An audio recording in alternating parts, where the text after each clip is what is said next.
going to show the percent composition of each element within the C3H6 molecule.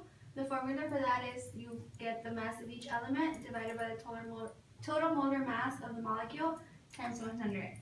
So the mass for C3 would be 12.03 times 3 because you have 3 carbons, and that would equal 3603. And for hydrogen, which you have 6, so you would multiply 1.008 times 6 would give you 6.048.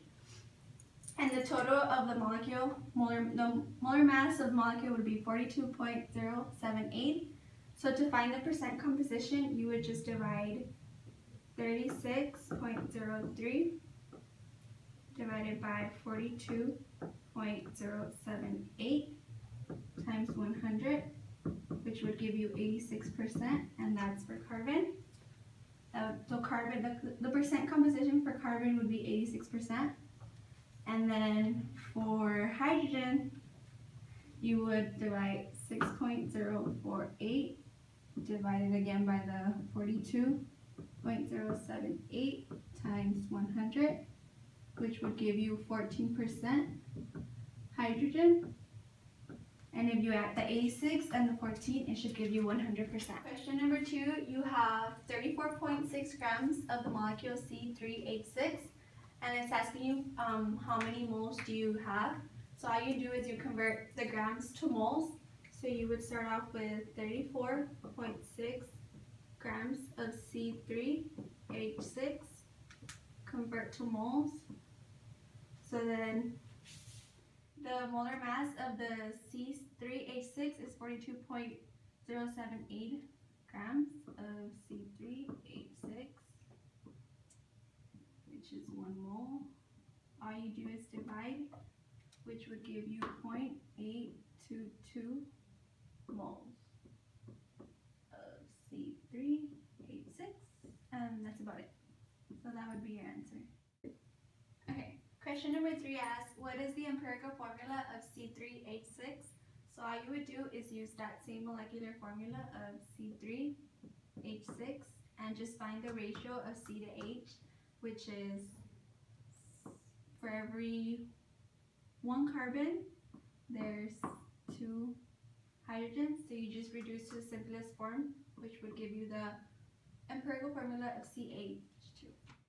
Okay. For question 4, we're going to draw the molecule and figure out what the geometries are in reference to carbon and if they're all the same. So to start, you need to figure out your valence electrons, and carbon has 4 valence, and then there's 3 carbons, so that's 12. And then hydrogen has 1 valence, and there's 6 of them, so that's a total of 18 valence electrons. And we'll start with drawing the 3 carbons.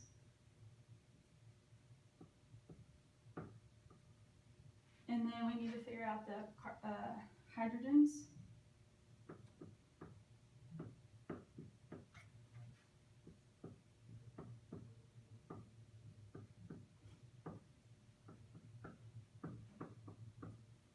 And then, so this gives you a total of 2, 4, 6, 8, 10, 12, 14, 16 electrons, but we need 18, so we're going to put a double bond in between the carbons to satisfy all of the octets. And then it is not symmetrical because of this double bond and the extra hydrogens over here. And then since it's not symmetrical, it is polar. So we have 3 carbons, so 3A, and 6 hydrogens, so 6A. And then 2 oxygens, 2B, 1.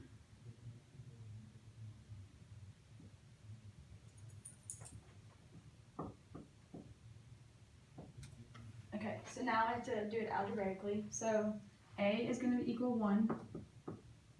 So 3A equals 1C, making C equal 3.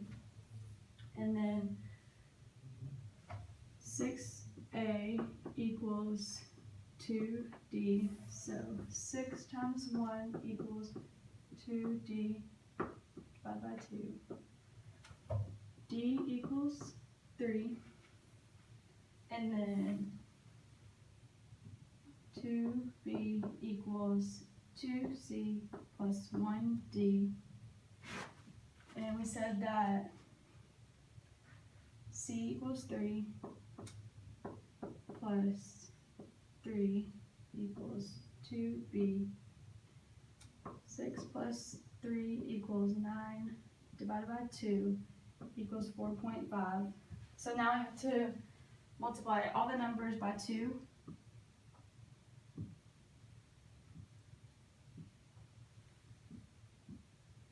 To get even numbers, so it would be 2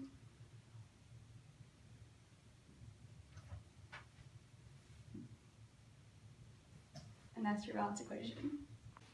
Okay, for question 6, we're going to be given 34.6 grams of C3H6 with 19.6 grams of O2, and then we need to figure out how much CO2 and H2O we can produce. So to start, we have to find our limiting reactant and our excess reactant. And so we're going to start with our molecule, 34.6 grams of C3H6, and that is 42.078 grams of C3H6 for every 1 mole. And then from here, we need to look at our balance equation from the previous question and figure out that 2 moles of C3H6 is 9 moles of O2, and for every 1 mole of O2, there is 32 grams, which gives us a final answer of 474 grams of O2. And so we were given 19.6, and so we have an excess amount of O2, which makes C3H6 our limiting reactant and O2 our excess. Okay, so now that we found our limiting reactant, which was C3H6, we can figure out how much CO2 and H2O that we can make. So we're going to use the same numbers, 42.078 grams of C3H6 for every 1 mole, and then 2 moles per 6 moles of H2O, and for every 1 mole of H2O, there is 18.015 grams of H2O, and that equals a total of 178 grams of H2O. Now that we've found how much H2O we can make, we're going to find how much CO2 we can make. And so we're going to use the 34.6 and then 42.078 for every 1 mole, and then 2 moles for every 6 moles of CO2, and then 1 mole equals 44.01 grams of CO2, which gives you 434 grams of CO2. In question 6, which is the limiting reactant, C3H6 or O2? Which of the following remains? Okay, so in the last question, we were given that the amount of oxygen was 19.6. And so therefore, after solving the grams of C3H6 into grams of O2, we see that we have an excess amount of O2, as we have 474 grams of O2, meaning that this is an excess amount, making C3H6 a limiting reagent. How many sigma bonds that C3H6 has? And so it has 1, 2, 3, 4, 5, 6, 7, 8, 9. So therefore you have 9 sigma bonds. Alright, so now we're going to try to figure out how many pi bonds that this molecule has. And so we see that C3H6 has 1 pi bond. Alright, so we're on question 9, and it says, does C3H6 have any polar bonds? Are any of them polar enough to be ionic? So right here we have the charge of polarity for both carbon and hydrogen. Carbon has a polarity of 2.5 and hydrogen has a polarity of 2.1.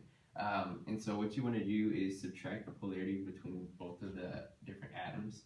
And so you get a polarity of 0.4. And so because you have 0.4, this bond is polar,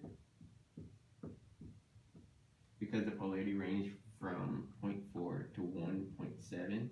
All right, and since it's 0.4, it's polar, but it's not polar enough to be ionic because it's barely polar. Alright, so for question 10, it says, what is the hybridization of carbons in the C3H6 molecule? Are they all the same?